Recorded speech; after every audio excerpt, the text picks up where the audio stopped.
Previously on Critically Stupid. I'll tell you. So there was when I had one day. It was morning. I was at work. I was getting ready to tweet. I was like, I need a tweet. I need a Twitter. I need a tweet. Yep. I need something. I gotta get the X out real quick. Exactly. Yeah. Okay. Gotta fire off an X. So I literally write, there are two guys inside of me because they're werewolves. And then I literally hit send and I was like, wait, no. No. There are two. I'm getting DP'd by two werewolves.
Joe, everybody.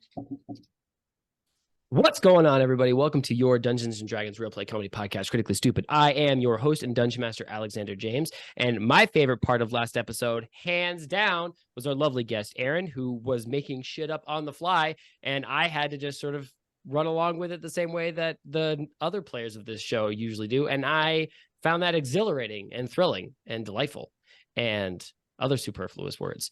Bestie, why don't you go next? Hi, my name is Dianna. I play Mel. I also have the wolf pup, Josh O'Patrick, Josh Pat J. Peasy. I briefly had the wolf pup, Stefan Diggs, but Bestie wouldn't let me keep it. And that is, in fact, my least favorite part of last episode because I thought that if I then loved Stefan Diggs enough, then that one would be duplicated. And then I would have Dawson Huggs. And then if I loved Dawson, and eventually I could build the entire Buffalo Bills team, and you wouldn't let me do it. It's like you don't want me to be happy. Anthony. I'm Anthony. I play Arnold the Bard, and my favorite part of last episode was the fact that Alex doesn't want Dianna to be happy. Was it your favorite part of this episode too? Yeah. No, my favorite part of last episode was that I wasn't sick. I'm obviously sick. Just want to point that out. Not great. No, but actually, like I completely loved everything that was going on. Like I liked the giant crazy rat car situation and how our guest had such a wonderful character voice that I was just like, oh, you need to keep speaking forever, please. Like, I don't even want, like, none of us need to, like, we don't matter. You do your thing. We're just going to be here in this rat car. That's what just read to us, actually. Just read to us and softly lull us to sleep. Yes, please. Karen. I think, hi, everybody. My name is Dr. Doom, and I play Gareth the Rogue. And my favorite part of last episode and this episode, actually, is just my clean, breathable nostrils. Just really, oh, it's so good.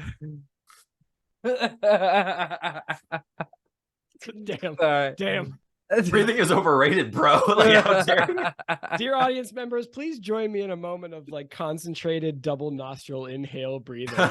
Dude, I know that just like fate, I'm gonna get a cold in like tomorrow during this episode. Yeah, like I'm gonna like, good night, everybody. Like that's how I'm gonna leave this show.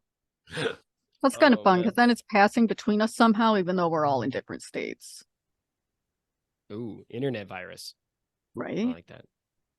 Garion, I have a question. Do you come up with your names like on the fly, or do you come like prepared with what you're gonna say? So you know what? Normally, like when we're doing our little pre-show banter, I'm like thinking of like, okay, what should I do? But this one I actually kind of completely forgot, and you could actually see the moment. Oh, I of, like, saw ah, it. I I fuck. saw it for on your sure. face. Kind of Yes. why I asked. Doctor Doom wasn't super inspired. It wasn't your strongest, but I wasn't mad at it either. I think his strongest was I'm the stepson of that rich wet guy that was in that exploded submarine. Yeah. Oh god. You know what? Honestly, I think my funniest one was. I think it was hey everybody, I'm the stingray that killed Steve Irwin.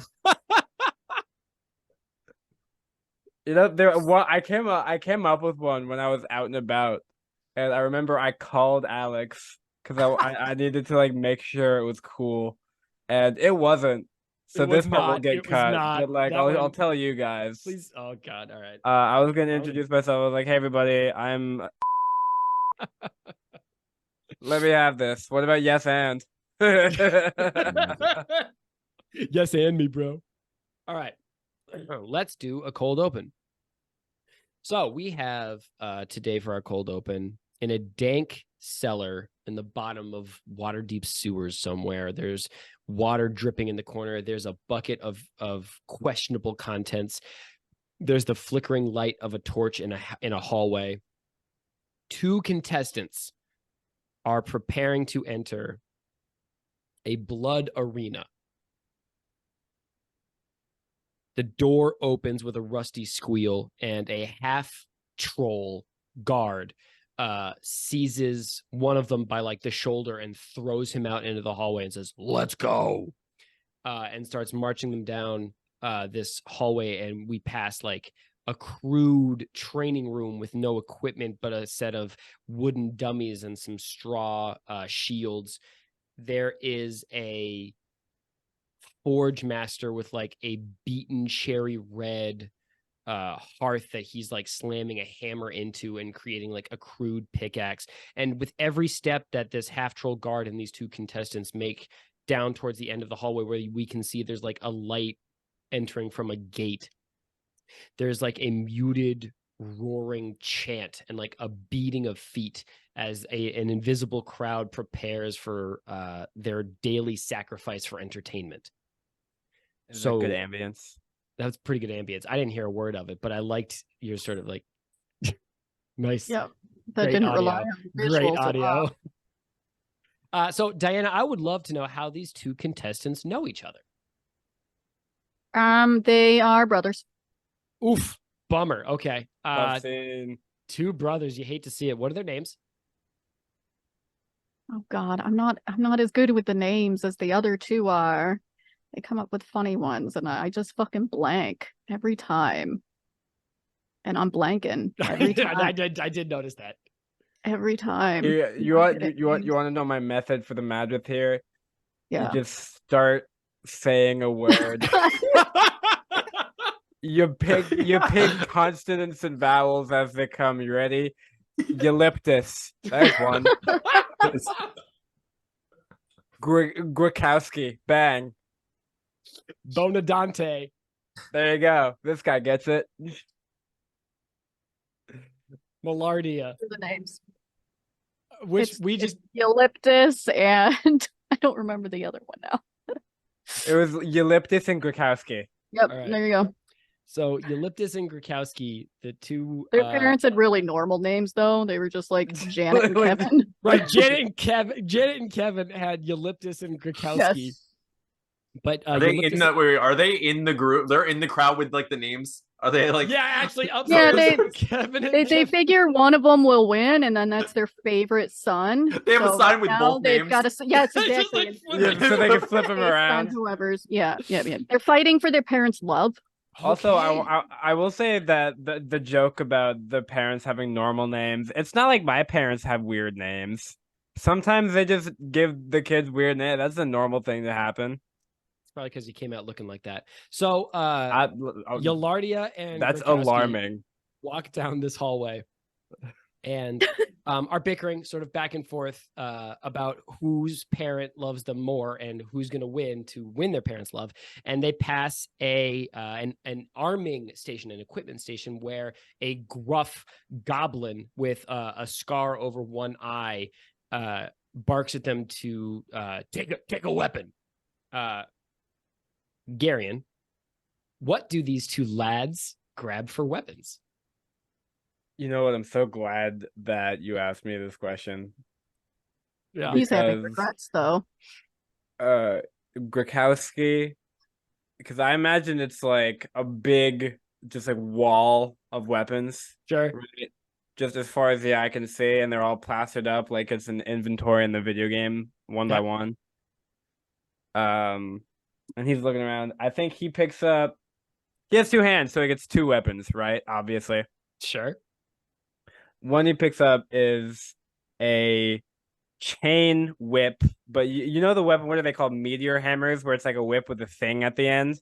Oh, sure. So he takes a meteor hammer, and he kind of modifies the end, so he just kind of hooks a fucking knife onto it. Okay.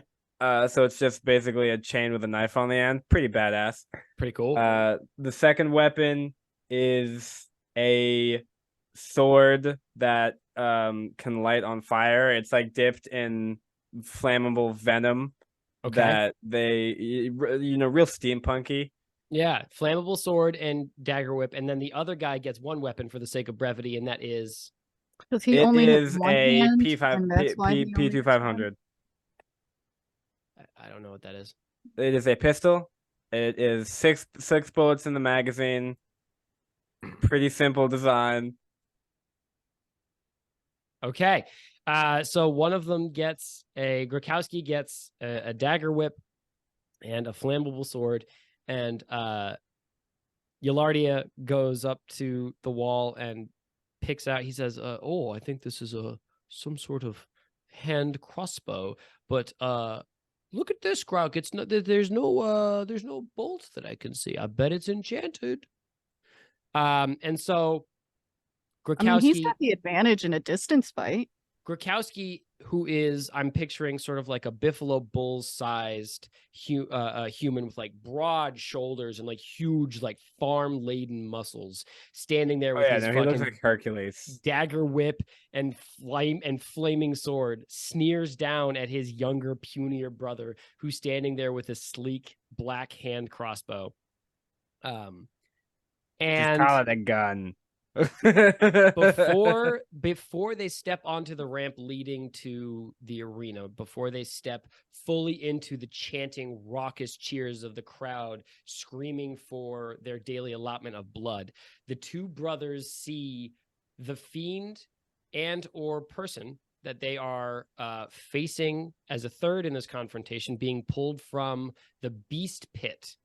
Anthony, who or what do they see being pulled out of the beast pit to be the third in this arena?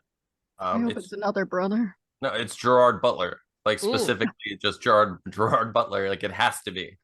So the two brothers see a massive man with a rippling 14 pack step onto the pit leading out of the beast pit. It's or step onto the platform leading out of the beast pit. He's wearing a blonde wig and assless chaps, and he's holding two spears.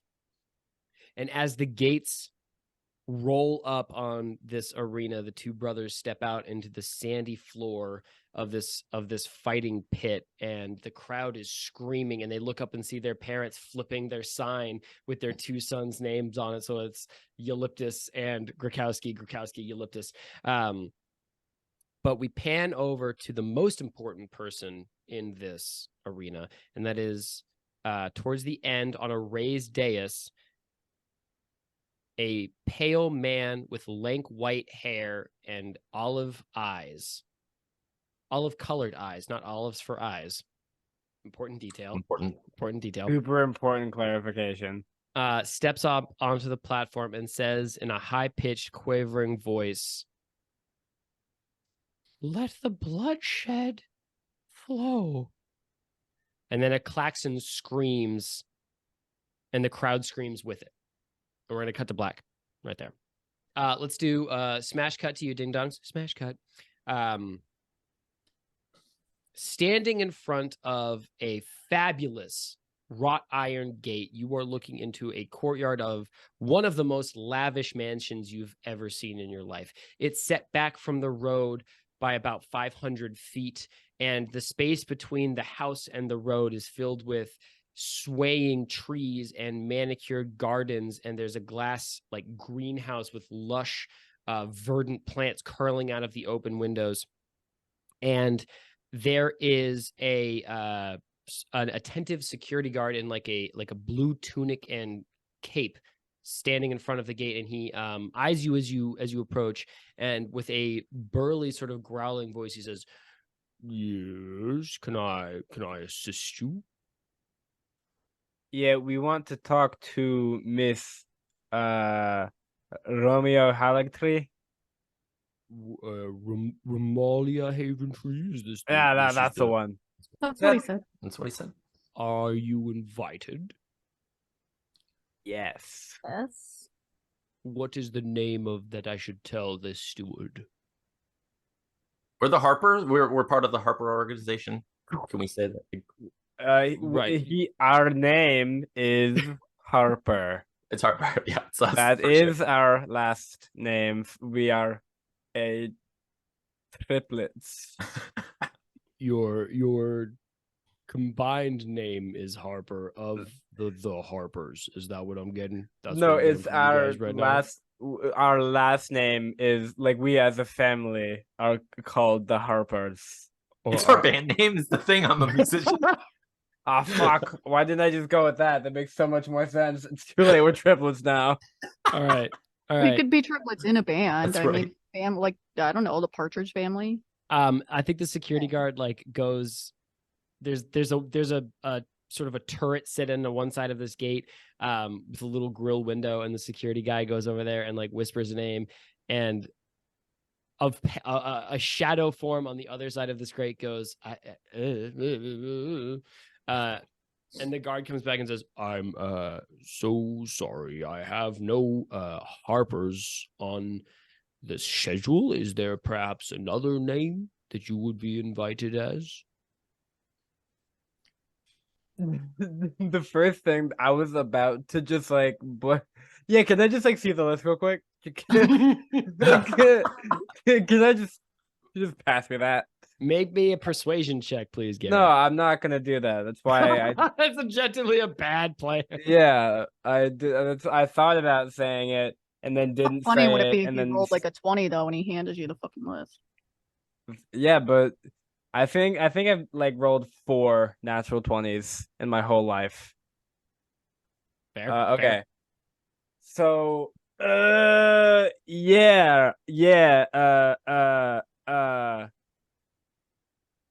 fuck Gareth.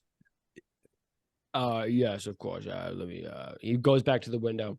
To clarify, it's just Gareth, not fuck Gareth. He's already out of earshot. God, He's already at the damn it. window. And this time, the shadow figure on the other side of the grill, like points, like you can see him like pick up a clipboard and point, and then there's sort of like a dubious glance in your direction, and the guy comes back, and it's like 15 feet. Like this guy's making this, like you can see he like walks all the way over there, stops, walks all the way back, and says, I've got a regular Gareth, but I don't quite have a fuck Gareth. It's We're at the wrong house. Perhaps It- that's but- what you turn into at night with your mother.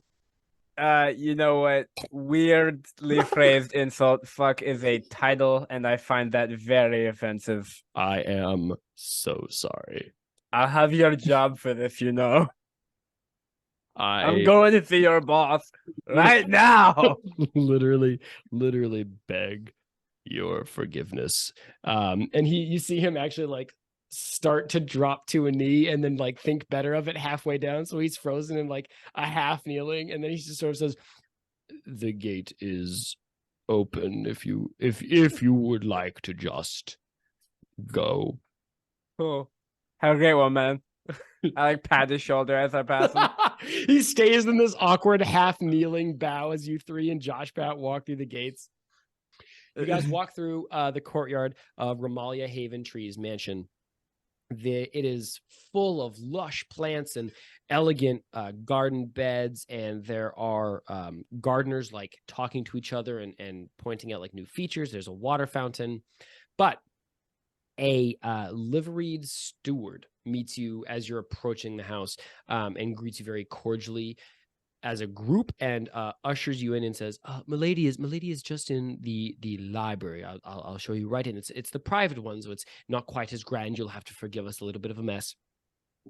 And takes you through this house. Now, I'm curious how your characters would feel about going through a luxurious mansion like this, because the only example that I can think of in at least the memory that this show inhabits is Lady Yala Gralhan's mansion, which didn't exactly go your way. So how are you feeling going into this mansion to see Remalia Haventree, ostensibly about the stone, unless you guys pull a little switcheroony on me? I think that Gareth has a lot of opinions about money, right? Totally. But yeah. But I think at the core he doesn't spend it unnecessarily, and he thinks that this big of a house that's just used like to live in, because like we have people in our establishment, hence the size. This is just like this lady's crib. That's crazy. Okay. In a like crazy in a good way? Like, are you impressed, Gareth? No, I think it's like Fuck Waste. rich people. yeah. Eat the rich. All right. Interesting. I like the Let's see if she wants to explore the Titanic. damn. I like the dichotomy that you're building, Gareth, in your character of like desperately wants to be rich, but also hates the rich for their lavish waste. I think that's Well, no, really it's like I curious. don't want to be rich. I just want to have a lot of money. Like. Interesting. All right, that's cool. Bessie, what about you? I would be, I suppose, a little bit apprehensive based on what happened last time, and the stone. It's been has had us encounter many problems along the way, and we're not like, we've heard that she's good, but then we also had some other people claiming to be the Harpers that weren't so good, and like, yes. Before we like go in and talk to her, should we figure out who has the stones, and like, because there's 2 stones and 3 people. So should Mr. Pockets carry both of them? Should we split them up between 2 of us? What do we think the play is here? No, I'm with Gary. That's been on my head, like in my mind the whole time too. Like I'd like to say, like, since you did give us this power, and I wanted to bring it up before, like on the way to Remalia Haventree's place, I would like Arnold. I mean, I imagine we examined the stones to the best of our abilities, and we've come up with the fact that they look identical, and there's nothing Literally identical. Identical. So what I just want to say, like, Arnold wants to use like his disguise kit or like painting to just kind of make a mark on each stone. Okay. Cool. Bet.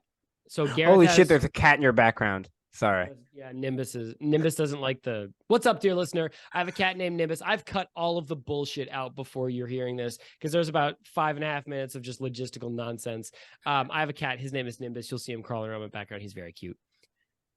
You walk through this rich lady's house, and it is almost to a detail the same as Lady Yala Gralhan's. It's got a conservatory with a baby grand piano in it and a dance floor. It's got a greenhouse overstuffed with luscious plants. This steward walks you past a grand library with swinging ladders and gold chandeliers. There are statues in the hallways. You've seen rich people houses before, and I think there's nothing about this house that's special until this steward takes you through a small side door outside again, and takes you through a more wild part of sort of around the side of this sprawling mansion, where the manicured gardens have been turned in for wild plant beds that sort of grow and abandon. And there is another small glass greenhouse, but it is chock-a-block full of a variety of like neon colored flowers just growing as they will. And nestled in all of this like sort of wild shrubbery is just a tall, crooked, leaning wooden shack. And the steward opens the door for you and says, this is right this way. Oh, she a witch. And inside you see another smaller library. The shelves are floor to ceiling and snaggle-toothed and packed with so many books, they look like they're going to fall out into the heaps that are already stacked on the floor. There's like a little raised dais at the end with like a couch and a blanket and a pillow, and a table leaning and creaking with the weight of the piles of books on it. And from the light of a dusty sunbeam slanted across these books, Lady Remalia Haventree looks up from the massive tome that she's reading and says, "Oh, hello there. It's lovely to see you again. Please come in. Would you like some tea?" Just to clarify, this lady lives in a library inside a shack, which is by a tree outside, but also inside of a mansion. So the shack is adjacent to the mansion. Okay, got you. So 'Cause you when you went said- into the mansion and then you went outside again.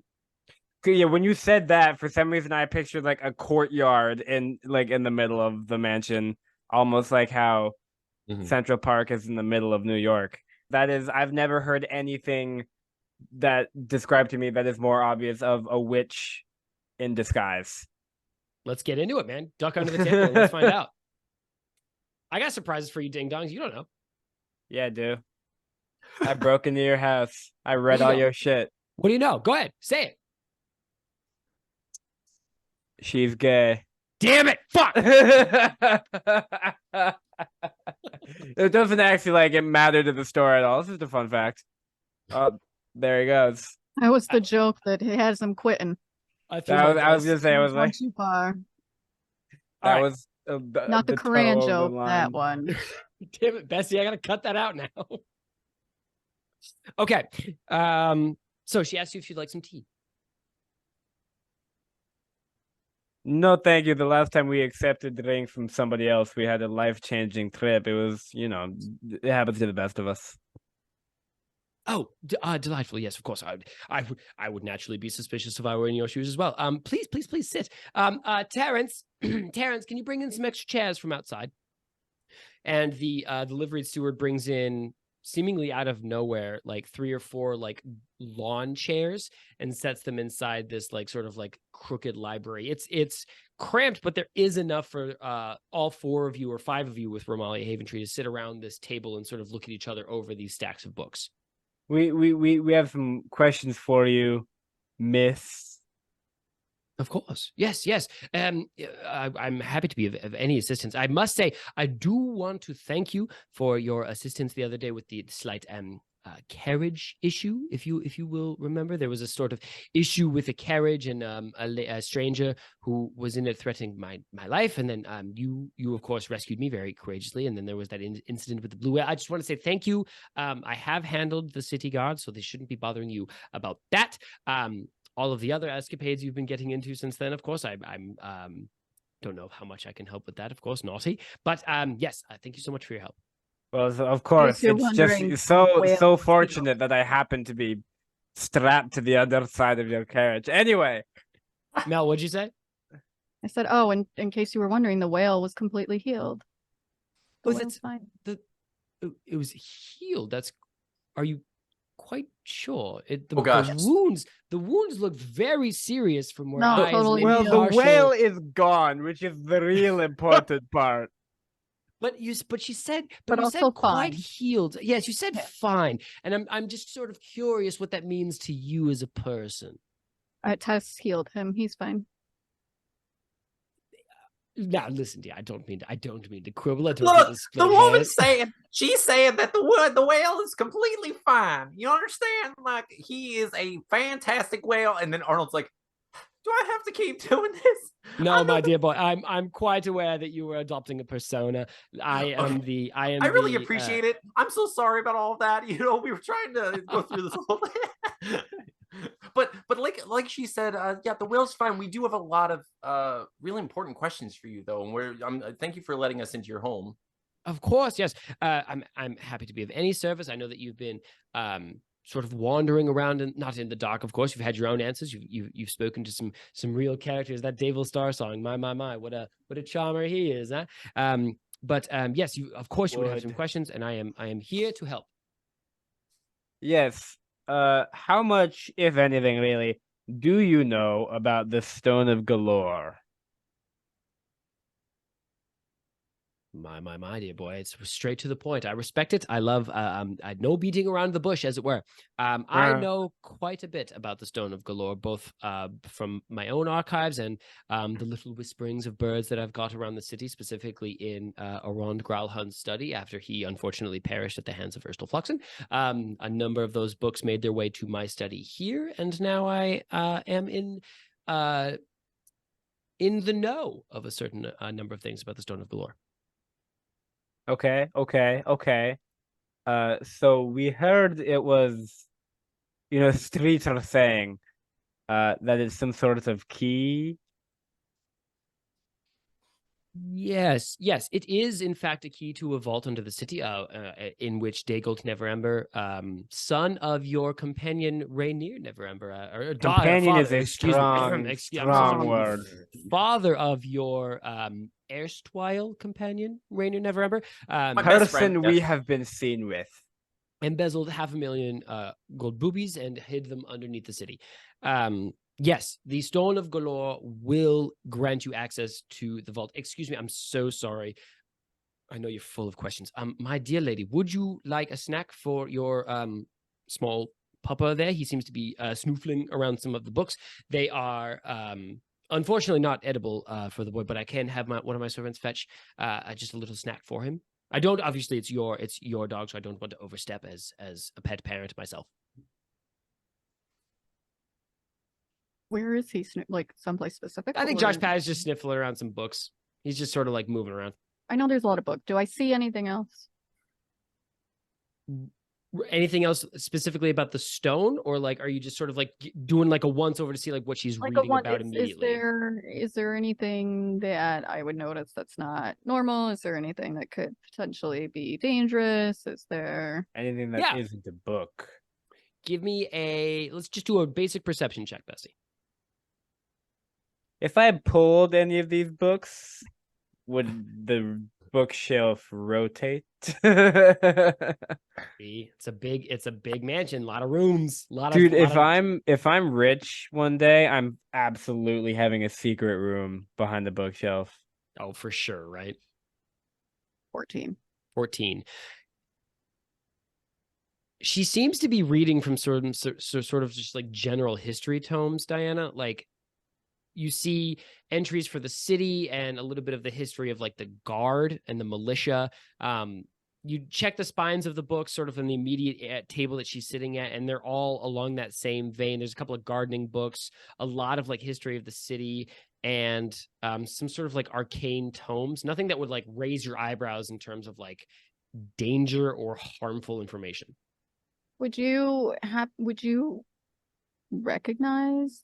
Is there anything different, like unique about the stone? Would you recognize it if you saw it?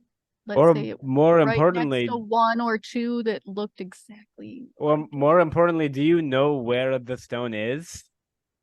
Well, I'm quite sure that I could identify it in a medley. As far as knowing where the stone is, I do believe it is in your pocket, dear boy. At least it was the last time my little bird sang to me. You might have shuffled it amongst the three of you, but I do know that you are in possession of it, and I am quite capable of identifying the stone. It does emit a very powerful magic aura. That if you can attune to the sort of vibrations of it, it will identify it in a pinch. Oh, good to know. Listen, Dable Starsong, Captain Starsong, said that you could kind of help fill in a lot of gaps because there's, we've gone all over the city on account of this stone, and at one point I'm pretty sure it talked to us. Yeah, we've been told that it's some sort of creature or there's something going on. Is it alive? Now this is a recent development in the research that I've been doing. You can see I've been reading on the history of the city here on this table in front of me, sort of pursuing this skein of knowledge that you bring up yourself, Master Arnold. And I am unfortunately going to be the one to tell you that it is alive, the stone in your pockets. how much do you know about aboleths? A lot, but why don't you tell these guys? Oh, of course. Aboleths are, or rather were, a sort of, gosh, it's really quite difficult to talk about them. Imagine a nightmare monster from your childhood dreams, or rather nightmares. A bear. Aboleths were no, dear Gareth, no. Aboleths were creatures of primordial size and strength and power who lived in the very depths of the oceans, eating and channeling and doing whatever the damn well pleased. Imagine, okay, I'm being quite vague. I'm so sorry about this. Imagine an eel the size of 3 blue whales set on end with sort of a football field's worth of teeth at one end. That is an aboleth. And then also give it the channeling and casting power of arguably some of the most powerful mages in the land. That is an aboleth. And then, of course, give it a mind inconceivably powerful and incapable of love or affection or trust. That is an aboleth. The fuck does What's this that have to do with the stone? So, More importantly, what is an aboleth? so an aboleth, if you imagine 3 blue whales, that's end to end. That is an aboleth. Yes, of course, the stone. Well, my dear Arnold, it is time to enter Lady Remalia Haventree's fairy tale hour. Welcome. Once upon a time. I say crisscross applesauce. Once upon a time, there was an aboleth of tremendous treachery and villainy and betrayal named Golorr. And one thing led to another, and that's in your friend's pocket. You're saying he got into one little Well, fight hold and his on. mom got scared? I do not think now is the time for a TLDR here. That was the worst fairy tale I've ever heard. Now, listen, I'm not here to tell you good fairy tales. I'm here to give you information. It'd be cool if you told us one at all. You just jumped from the fucking 3 blue whales, all in perfectly good health, by the way, to they're in his pocket. You skipped some very steps. much Arnold of the is- opinion. I saw the blue whale fall onto the streets, and I think it took more than 1d8's worth of damage, which I know for a fact is the amount of health that a cure minor wounds spell heals for. So if you're Listen. going to look at me, dear lady, and tell me to my face that your 4th level druid healed a blue whale for 4d12 worth of damage, then I'm going to call you a liar.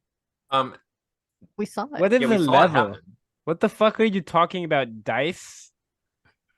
What are you, insane? I realize it is quite an insufficient story. There are breaks in the chain between Golorr, the sort of mythos and mists of legend that he lived in the depths of his treacherous ocean, and how he became the stone. It involves several of the archmaesters of the city and a number of political coups, and it is uncertain when the foul Leviathan from the deep transformed into the stone, but it is certain that it is the stone that has found its way to the City of Splendor's Waterdeep, and that is sort of the creature that your friend is carrying around like it is a pretty penny in his pocket. Well, How what did the it fuck you want me become to a do? You key? knew. Oh no. Sorry. Why Now, is it a key Yeah. Why is now? it also a key for some reason? at a certain point, I believe Dagold Neverember did not create the vault that he hid the 500,000 gold boobies in. I believe he found it. It had already existed and had housed perhaps another treasure, or was a hoard of some kind. And he not only discovered the vault, but then he discovered the key to the vault, which happened to be the Stone of Golorr. Daigle's never end, but I've met the man. He's very charismatic, but I wouldn't describe him as exactly a mastermind of criminal endeavors. Point proven, he was caught embezzling 500,000 gold boobies. Not exactly a criminal mastermind. So it stands to reason that he almost stumbled into the Stone of Golorr, unlocking the vault rather than creating it for himself. So obviously it's very interesting and very cool. I love learning all about monsters too. We seem to have a lot in common. But like what makes you want to be an expert in this? Why are you so interested in it at all? Aboleths are creatures of nigh indescribable menace and power. The energy and magic that they were capable of touching in the depths of their oceans are things that our mortal minds would shiver away from. Even trapped in the stone, this creature is dangerous, because should it ever be free, should its presence ever be even slightly let out of whatever matrix is holding it in that stone, aboleths are or were world enders. They are capable of leveling entire continents on the chances of a flight of fancy, of a tantrum. There are records in the history books of entire civilizations being wiped off the face of their continent because an aboleth had a bad afternoon. You think if I swallow the stone, I'll get superpowers? I think if you were to swallow the stone, you would have a massively unfortunate number 2, and it would probably come out just fine. No offense, my dear Gareth, you are a darling boy, but you do not possess the power to unlock this stone with your pooper. With your mind, perhaps, but not with the mind of your sphincter. There's nothing I can't do with the mind of my sphincter, god damn it. You underestimate my booty hole. The most powerful part of him, actually. I don't know if you knew that, Remalia. You seem to know a little bit about everything. That is Here's a new one. That one's going in the Daily Journal under my facts column. And that's also better be going in the Twitter poll for episode title. I'll tell you what. 100%. You underestimate the power of my booty hole. Anyway, were you gonna say something, Diana? I'm sorry. Yeah, my understanding is that everybody's after the stone because they all want the money. Is there anybody that wants it to unleash the thing? There are a number of, as I understand it, parties in the city that would relish getting their hands on 500,000 gold boobies. Obviously, the Zentarim plead their charitable endeavors, but they want it to fuel a sort of underground network of drugs and weapons entering the city. The Xanathar Guild are a little bit more closer to the surface with their endeavors. They deal with a trade of bodies, and let's just leave it as less savory endeavors, the Xanathar Guild. And to my knowledge, there are a number of nobles who want it simply because everybody else wants it. I don't believe anybody except you three, myself, and unfortunately, a mercenary that goes by the name of Erstal Floxen knows about the origins of the Stone of Golorr. well, I have good news about that Erstal fella. He's dead, right? Just double checking above the table. Yeah, Travis. Yeah, like we sliced him killed to him, bits. right? Gareth, give me an insight check, please. Oh. How could he possibly Dude, survive? If he's not dead, I'm gonna be so mad, actually. No. Like, we wanted so badly to kill him, and you, first of all, threw a fit when we finally did. Probably because he needed him for this part, so now he's just gonna say that they did the whole switcheroo. Big on us. reveal! He's We're in on alive! it together. Boom. I Anyway, don't know whose blood it was now, and that's somewhat concerning. That is a 20, 19 plus 1. Noise. All right. You see Remalia Haventree's polite smile dim a little bit, and the one of the long, graceful, manicured fingers that's been sort of like fiddling with one of these books underhand, sort of twitches at the corner of a page. And she says, "Ah, yes, that is another reason why I'm quite glad you've come to me. It seems that Erstal Floxen isn't as dead as perhaps you would wish him to be. He gonna be. I'm shooting him this time. Okay. Lady Meliora, I wish that your arrows would pierce him through his heart. However, from the information I am being told, that would not be much use to you. Pretty sure this guy's Not gonna about being be. useful. It just makes me feel better. Pretty sure this guy's gonna be as dead as Diana wishes she was.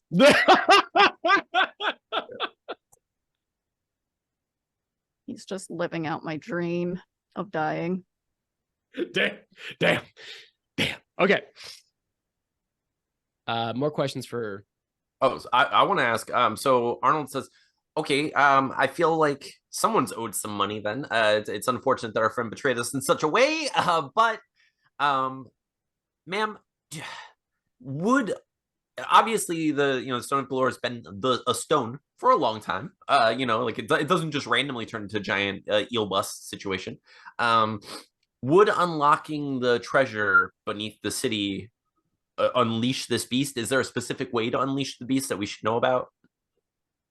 Yeah, like she would not get it wet or something. Yeah. You It's should not gonna, not. like, You should not accidentally feed it after midnight. After This is midnight. very You know what? important. Okay, listen though. This is a tangent, but It's always after. it's always midnight. after midnight. What the fuck does that mean? Does Does it it mean never like eat? like you Does it have to mean like from like sleep for 8 hours? 12:01 to 12:05, or like what the fuck is after midnight? You could feed it at 3 in the afternoon, and that's technically after midnight. When does it become before midnight? I always thought of it like from midnight to noon, like don't feed it in the early part of the day. But I guess he clearly feeds it breakfast at some point. I have never once made it through a sitting of Gremlins awake, much to my wife's dismay. I find that movie boring as tits. That sucks.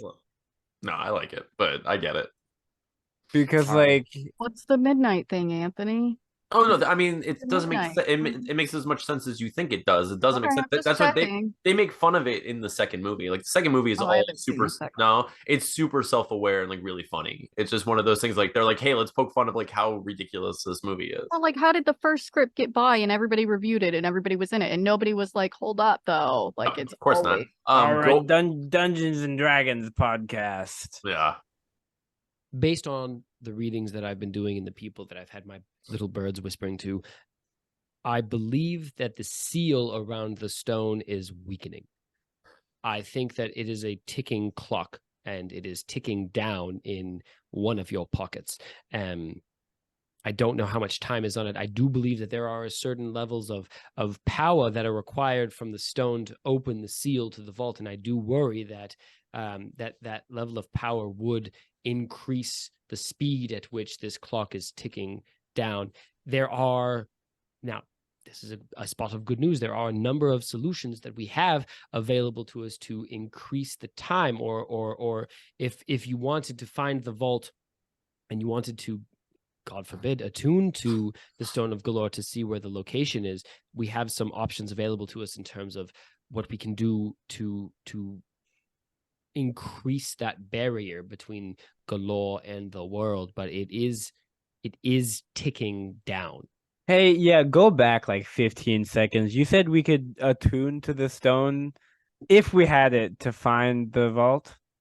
Yes, so the location of the Stone of Golorr is actually held within the stone. Powerful magical items, you three would know, require attunement. That is you and your being and your person connecting with the stone and sort of an exchange of ideas, and it almost becomes part of you. Now, in this case, it would sort of be like connecting your innermost soul to sort of a crazed, psychotic, 3 blue whales long monster full of teeth and mayhem. Sounds like more best friends as far as I'm concerned. Right. No, I do understand, Arnold, that you think everybody is your best friend, and it is an admirable goal at best. But this is the world ender. Arnold's keep already us in- planning where to get his tattoo of that thing. Yeah, that stone's It's gonna going on my take a back, but lot the of way it's- room. Like the whole, yeah. Arnold starts unfurling loose skin, just like He Well, it he doesn't have reveals to he's be had like like a a superpower one-to-one. this whole time. He can grow limbs, but he uses it he's the exclusively. what's the Mr. Elastic from the Fantastic Four? Yeah, Plastic Man. Mr. Fantastic. Yeah. Okay, well, yeah.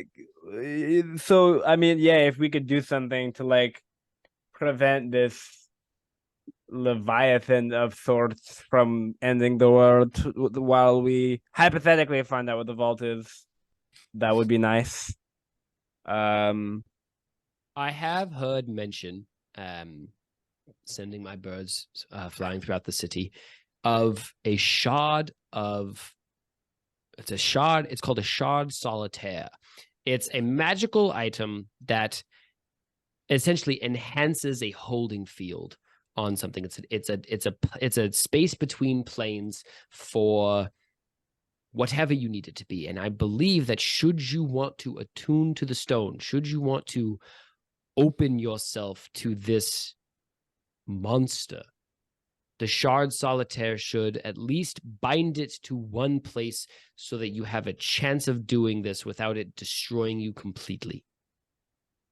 So where could we find that? Yeah, you get the Addy for that, or Yeah, I mean, How well do you know Captain Davil Starsong? not He's as my well as best she'd friend. like to. Am I right? True. I would like to know him better. I don't know. He asked me on a date, but Bibically?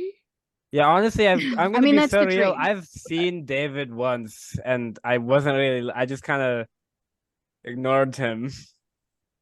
playing hard to get. The it lovely, wasn't a good last meeting.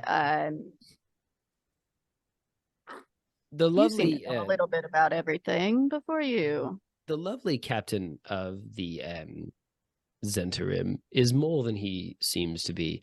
You might remember your first encounter with him being on a ship of sorts in Yeah, the there was Waterdeep some Harbor. blonde bitch all up in. So there was I don't that know why would I be remember. that would be, of course, Lady Landauer. Yes, there was a brief fling in the nighttime between the captain and the Lady Landauer. However, I'm told that assortment has come to an end.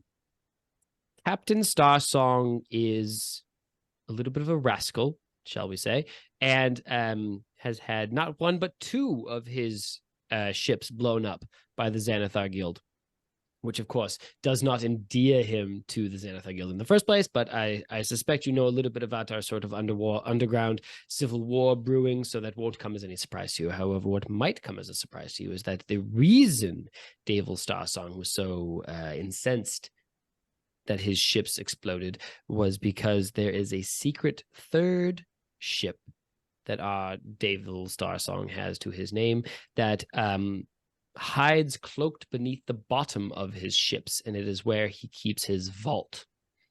And I have it on fairly good authority that there is a shard solitaire in the vault of Davil Starsong beneath one of his ships in the harbor. Fuck yeah, we're robbing your boyfriend, Mel. I mean, that's fine. I guess I'm just a little confused why he wouldn't say that he led us to you, Remalia, when he could have just said that. There are unfortunately a number of moving pieces in this race for the Stone of Golorr. I, despite my network of delightful birds, have yet to scry to the bottom of our Captain Starsong's motives. There are times when he plays his cards on the table, and there are times when he plays his cards quite close to the chest. And him sending you to me, though delightful as your visit may be, is one of the scenarios that surprised me. And I'm not a lady that surprises easily. Do you know the name Floon? Roll me an insight check, Diana.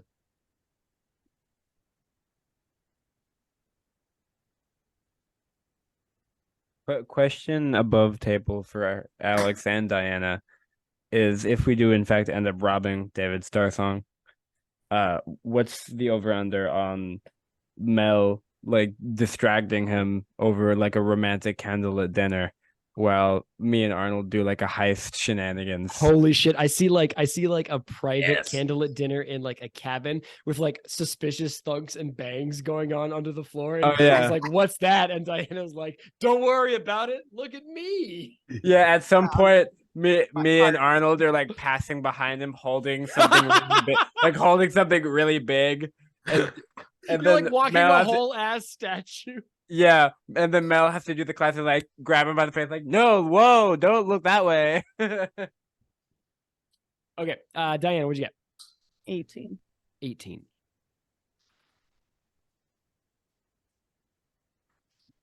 You see Lady Remalia Haventree's eyes narrow. And she looks down very briefly and her lips purse. And then she says, I'm a little familiar with your Floon Blagmar. He is a difficult man to get details on, it would seem. Much more than I would have suspected. Being the son of a wealthy merchant here in the city. I even tried to get his records from his employee, like his background details, and yeah, they didn't have shit. Yeah, it turns I had no idea, but it turns out that Trollscom Manor doesn't require I-9s or social security numbers, which seems like a flagrant disrespect of the sort of Waterdeep hiring code. Yeah, you know what? Our hiring codes are pretty lax. We do have one requirement, though. You'll be happy to know. Pulse. Yes, of course. You don't hire the dead, and this is something I respect of you deeply. Or the undead, which is a specificity I did not expect having to enforce so often. But yeah, Diana, she says, Do you know his father? We heard he's sick. Biblically. God damn it. Biblically. Got it. Bibically. Nailed it. Bibically. I'm gonna kill you.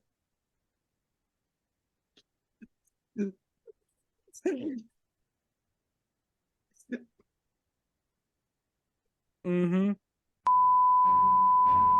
We want to come back after we pee, so we Yeah, gotta take a Let's little take a bit pee of- break so I can fucking Cool. put my shit together. What's going on, everybody? Welcome to Mid-Roll. In just a couple of seconds of your time, I'll have you right back to the show, lickety-split. As always, I'm Alexander James. I'm the Dungeon Master. I don't know why I'm introducing myself. You're not going to listen to this at the beginning of the show. You're already in the show. So what am I doing? That's the question. Today's announcements will be done by a German man who is rushing his way through them because he's anxious to get back to Oktoberfest. Ja, mein Lieblings, so good to see you. My name is Franz. I am doing your advertisements for today, but I must be on my way because they are serving the fresh sausage and the schnitzel, and I must run. I'm so sorry. These players here are playing the Waterdeep Dragon Heist. It is a Dungeons and Dragons official module written by Christopher Perkins, Scott Fitzgerald Gray, Kim Mohan, and Michelle Carter.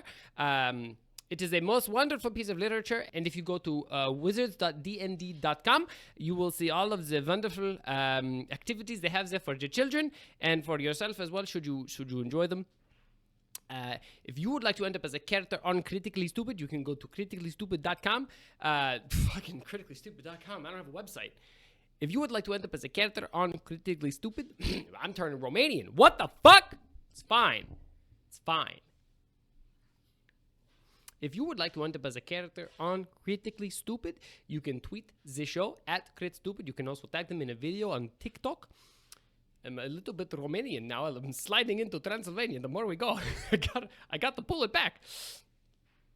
Get at the show, Critically Stupid, and let them know what you think. Let them know if you think they're doing the funny jokes. If you think they're doing the dumb jokes, let them know that too. They're always looking for a way to get a little better, and you can end up as a character on the show. Your name can go into the show as a person who is just a puppet of a person in the show. It's not you. You are beautiful, and you surely do love the schnitzel and the fresh wieners. This is getting away from me, guys. Get at the show at Crit Stupid. Let them know what you think. Your name could go in as a future NPC. the show is doing this big YouTube push to get to 1,000 subscribers. They are, I think, less than halfway, but they are getting good progress. If you have not yet subscribed, they would dearly love it if you could recommend the channel to a friend, and if that friend could recommend it to another friend, sort of pyramid scheme style, that would be just fine for these ding dongs on Critically Stupid. They would love it. They would love that pyramid scheme for them. Oh my gosh, I'm missing the floats. There are floats out there with the Hefeweizen and the Doppelbock and the other beers, and I'm missing them for these announcements. I must. Okay. I will finish. Thank you for being here and reviewing and rating and subscribing. The people on the show, Critically Stupid, they appreciate it very much. I do not, because I am missing my float of beer and wieners, but so I must be going. But you are delightful, and I will see you, maybe never, hopefully, but I'm sure Alex the DM will see you quite soon. Okay, I must go. Bye!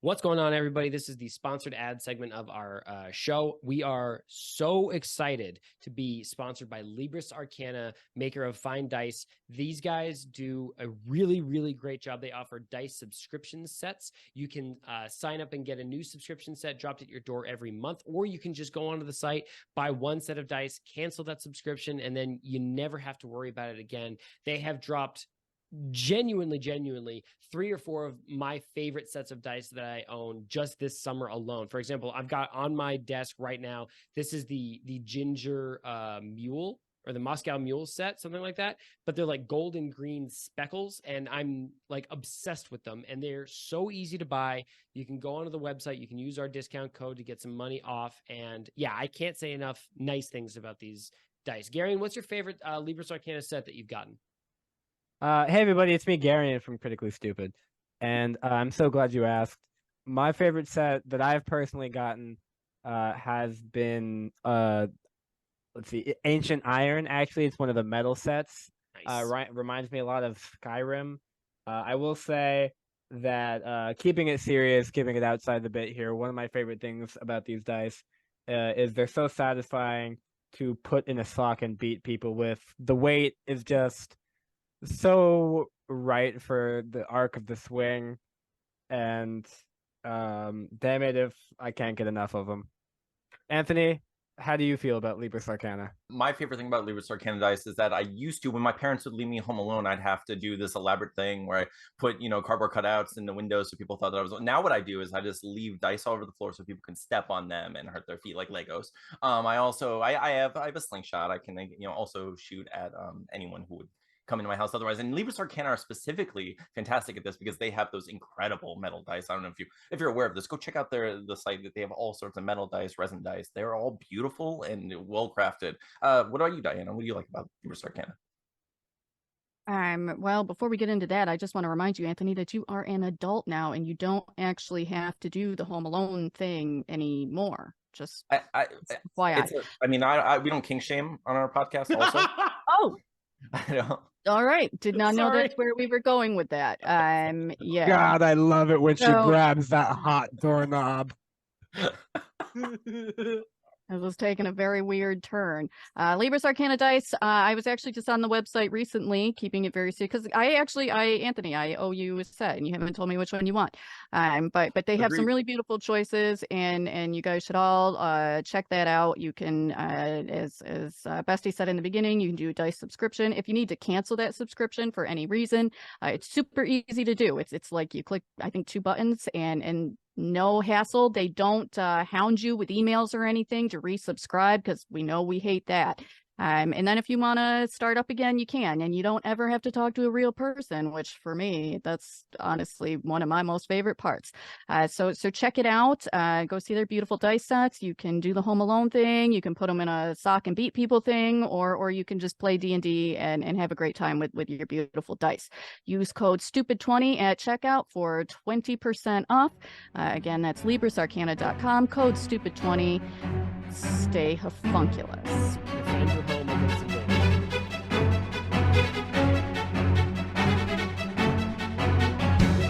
What's going on, dear listener? We are back. We have peed. We are refreshed. Everybody's got a beverage except for Diana, and that's fine. It's fine. We're all fine. We're having fun. All having a good fucking time. Diane, I believe you posed a question to Lady Remalia Haventree. I would love a reminder because I am on my third beer and have forgotten. Oh, fuck me. Does she know Floon's father? Who is he? Yes. Something like that. It was worded better. Excuse me. Allow me to shed my skin and inhabit the skin of Lady Remalia Haventree. It is quite curious, dear lady, that you should bring up Floon's father. You would think that a wealthy merchant in the City of Splendors would leave a paper trail or a legacy to follow up on, but I have found my pursuits of this man stubbornly withheld. I have sent my birds to discover not only the nature of Floon's father, but the nature of Floon himself, Floon Blagmar, the companion to the Ghost Mafia, the best friend of renowned author Volo Geddarm. And yet I have found myself unable to ascertain certain facets of this man's identification.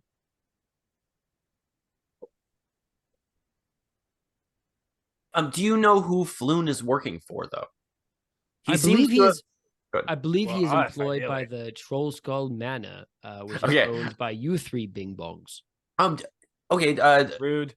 Yeah, very, very rude. I don't. We don't like that very much. However, I do want to know. We know he's been talking to some other people. Perhaps your birds have heard of him talking to someone. One of the various guilds. Looking for a way to get the stone himself.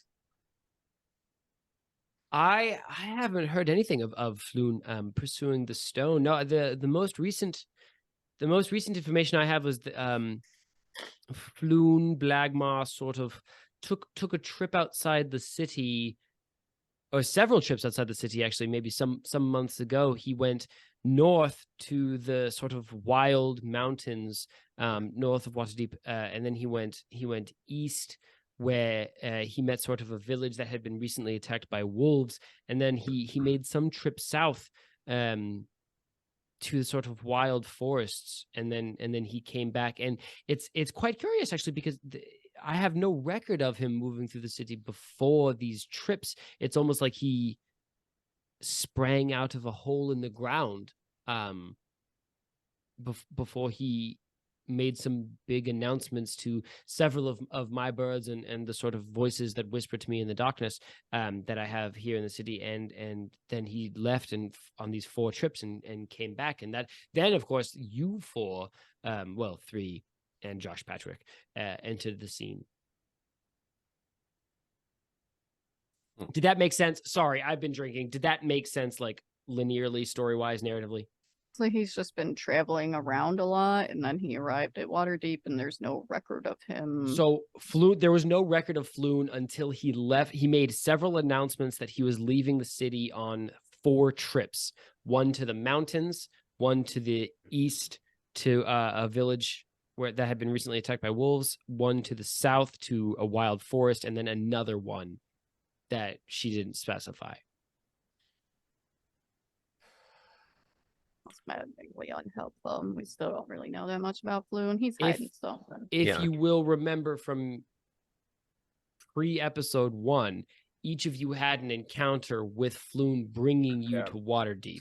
One of you was north in the mountains. One of you was east or 2 of you were east in a village that had recently been attacked by wolves. One of you was south to the wild forests. So what Remalia Haventree is, remember which one I was. I think you were the forest bestie, if I recall correctly. But the point is that Remalia Haventree is telling you that the first time she heard of Floon was him announcing to the city that he was essentially going out to meet you. So he was looking for us. He didn't just stumble upon us. That's what I'm attempting to show, not tell to you, but I've been drinking and it's... Well, I'm saying it out loud because in case the audience haven't put it... I'm the audience surrogate here. Thank you. I appreciate that. Sorry. I'm dying. I'm dying over here. I tried so My hard. man Anthony's got the Brag Spanish about it. influence. I do. I am dying over here. It's a nightmare. Okay. So, what are we doing? Dude, Hey, I don't know. I can't. I mean, I guess we're gonna go rob David, right? So to get that thing, so we do can have to find the vault. rob him? Yeah, Maybe to get not, just the talk. shard. If So- I could go ahead, Arnold, please. Oh, I was just gonna ask. Did she answer my question specifically about like so opening the vaults doesn't unleash the monster, right? She said we can attune to the thing and that would protect us from it. Correct. Opening the vault, she said, would tick down the clock that is ticking on this creature's Right. barrier between it and your world or your plane. Which is already depleting. It's already depleting, but she didn't say like, yeah, it would fully remove the barrier. Okay. Got it. So okay. So ma'am, how if I were to show you the stone, what would you have to look at in order to recognize if it were the authentic stone? Oh, that's a lovely question, Debo. Thank you so much for asking. There are a number of spells that I have at my disposal that could sort of identify the stone. I assume it would be a simple matter of a spell cast. Okay. Is there some way? Let me see. I want to ask her if she's interested or if she's able and willing to help us, but I want to see if she's gonna lie. Like I don't want to. I want to. How do I word this? I want to see if she's going to be suspicious about it. You know. But I do. I just want to ask her if she's interested in helping us to recognize that the stone that we have is the authentic stone. Okay, roll me an insight check first, Arnold, Okay, and then got it.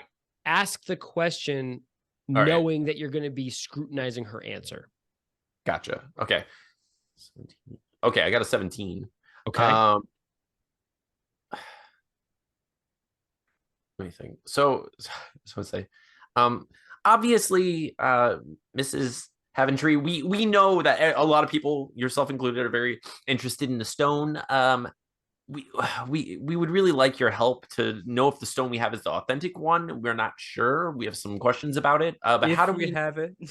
Yeah, but how do we know? How do we know that if I were to show you the stone, how do I know you're not just going to take it or use some sort of spell to make it disappear or something, and we're just chasing it again?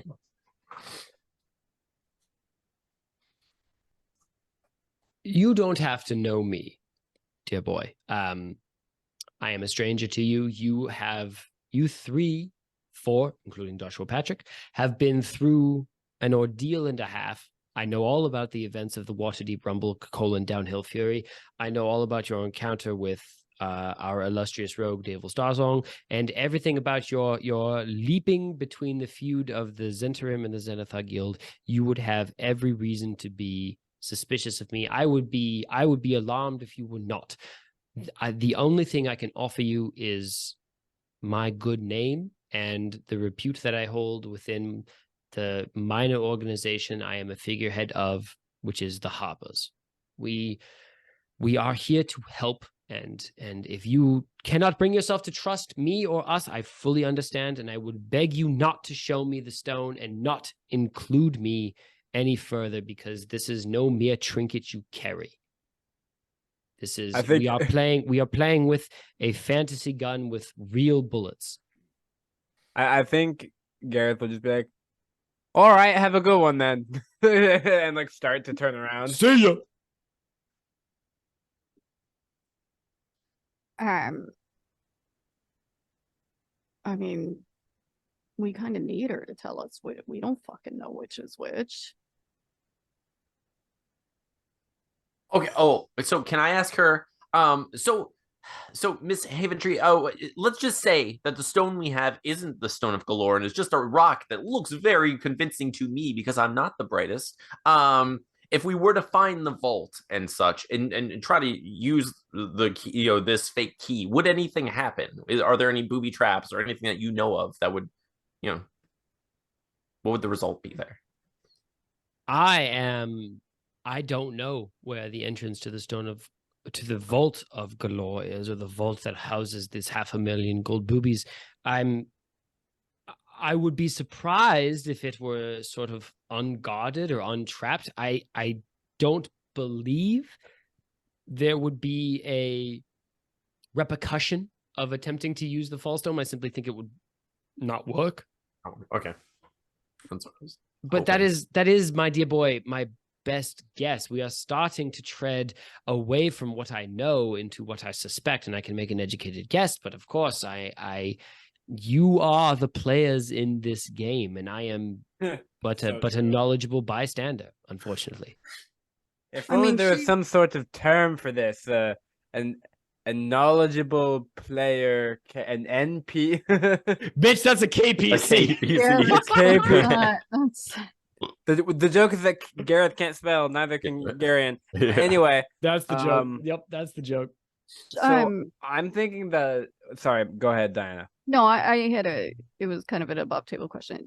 Remalia is the one who has to attune us to it, though, right? With the Remalia thing. can help attune you to it. She So at has some point she's gonna have to know which one is the real one anyway. Well, here's But it my doesn't mean we point. have to tell her now. Like, we could go get the thing and then True. bring it back, or we could. Well, my point is, will we have to like find out which one is real? Because we're gonna attune with the thing, because then it'll show us where it is, and then we pick one. If we attune with it and it doesn't work, then that one's fake. If it attunes with it and it does work, then it's real. Or the fake one also works for some reason, which is also fine.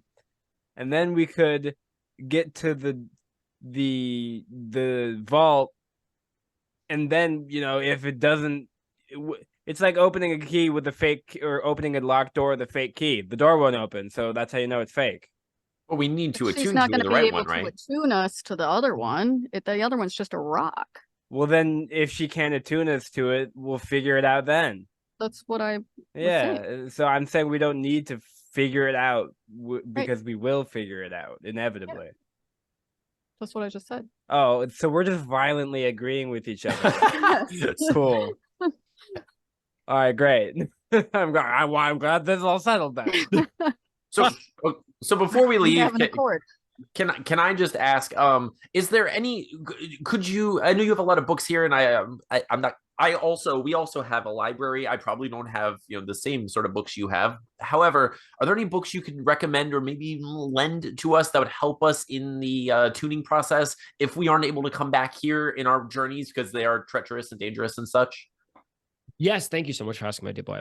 First of all, I would highly recommend that you come back here, because bringing the shard of the solitude shard, the shard solitude, whatever the fuck I called it earlier, bringing that here would help the attunement process, because as I said, we could bind this Aboleth galore to one plane and sort of limit the fiendish tricks that he could play on you in the attunement process. However, should you want to do it yourself, I can offer you 2 books that I highly recommend that would be immensely helpful. The first is this, and she reaches behind her and goes to a shelf and pulls out like a slim silver tome with gold filigree and sprayed edges, and she hands it to you. And Arnold, you read over the top, it says Proprietaries of Attunement General and the Deep Magics of the Sea, and there's like a holographic wave moving over the front of it. Cool. And she says, this has some sort of general spells about attunement. Reading it might perhaps grant you just a sliver of advantage, but my dear boy, I cannot in good conscience recommend you try this by yourself. It is this is live ammo we're dealing with here. And of course, the second is this. And she reaches into the shelf, sort of ahead of her, actually, and pulls just behind Mel's ear like a magic trick. It's a copy of Deathless by Anthony LaFauci and Steve Wildcard. It's an amazing comic that everybody should sort of get on board with. It's going to be amazing. Yeah, she says you should read this because it's fucking incredible. You can get issue on at www.wehaveissuespodcast.com. See, I'm mad because I was going to do the exact same joke except with the Woodkin. But, like, it's not funny because like it's just the same joke but subbed in. Fuck you is what I'm saying. You got it, buddy. Also, but go check out Deathless. Yeah, check out Deathless, everybody. Is it on? Is it? Anthony, I'm so sorry. My memory is failing me right now. Is that the one on Kickstarter? Is that the one that just finished, or is that the first? That's the one. That one just finished. The first, Okay. I mean, we're doing issue 1 and 2, so we're on Deathless issue 2 now. That's not available yet. We just did a Okay. Kickstarter for it. Okay. These books should give you a sliver of an advantage, as I said before, but I truly, truly cannot recommend that you pursue this without my aid. Should you find yourself in a treacherous circumstance, you might be able to use the Shard Solitaire of your own accord, and I cannot stress this enough, meeting Golorr on an even playing field will likely result in one of your souls being crushed like an egg beneath a walrus's flipper. Nah, I think I'd we'll be like to all right. volunteer as tribute.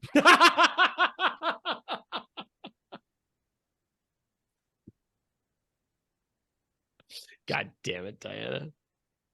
All right. Any last questions for Remalia Haventree? No, right. I think that's everything. Perfect.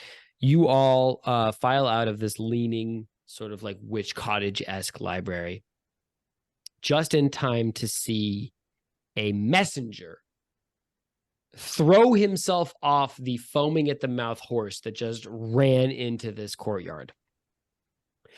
And behind you, Lady Remalia Haventree also exits, and she says, "My God, dear boy, are you okay? What's going on?" And this messenger collapses to his knees like he's also been running, which is bullshit because his horse has been doing all the fucking work. And he says, "My lady, it's Jess apostrophe. We haven't heard from her. She's been on her mission for 24 hours. We think she's been taken." For once, we can't find her. And Lady Haventree says, this is quite horrible. We sent her on a she's an undercover agent for the Hoppers, and we sent her on a mission to recover something of importance and also to touch base with somebody in the Xanathar Guild who perhaps we thought we could flip into giving us information on the Xanathar Guild. Oh no. See, that's what you get for hiring amateurs, Remalia. And then Gareth goes to like hand her a business card, but instead of having any of his information written on it, it's just a picture of Gareth. She looks at you, Gareth, and she says, "What? This is incredible. I know that you are on the path to saving this world and saving this plane, but do you think that you might have a moment to rescue Jess apostrophe from her horrible, horrible circumstances? You might not know, you might not have heard of her. She does play things quite close to the chest, but she goes by a nickname of the Black Viper. She's sort of a renowned cat burglar, and we sent her into the Xanathar Guild to make contact with a member that could perhaps turn cloak and give us valuable information, but she must have gotten sidetracked." I would almost be willing to do that one for free, because I can only imagine the pure joy and delight it would give me to lord that over her head for the rest of our days. Well, and listen, you'll do this of your own time. Of course, she's a member of the Hopper, so her health is of utmost importance to me, and I would pay you personally from my treasury. But if you do go after Jessica apostrophe, it's important that you know the name of her contact in the Xanathar Guild who was going to turn Turncloak and give information to the Hoppers. And that person is, and she's going to be easy to identify, unfortunately, because she's the poor thing. Her legs were hurt in an incident when she was just a child. So she's in a wheelchair. Way. Her name is Sylvia Morningstar. I thought she was gonna turn. But she's a bitch.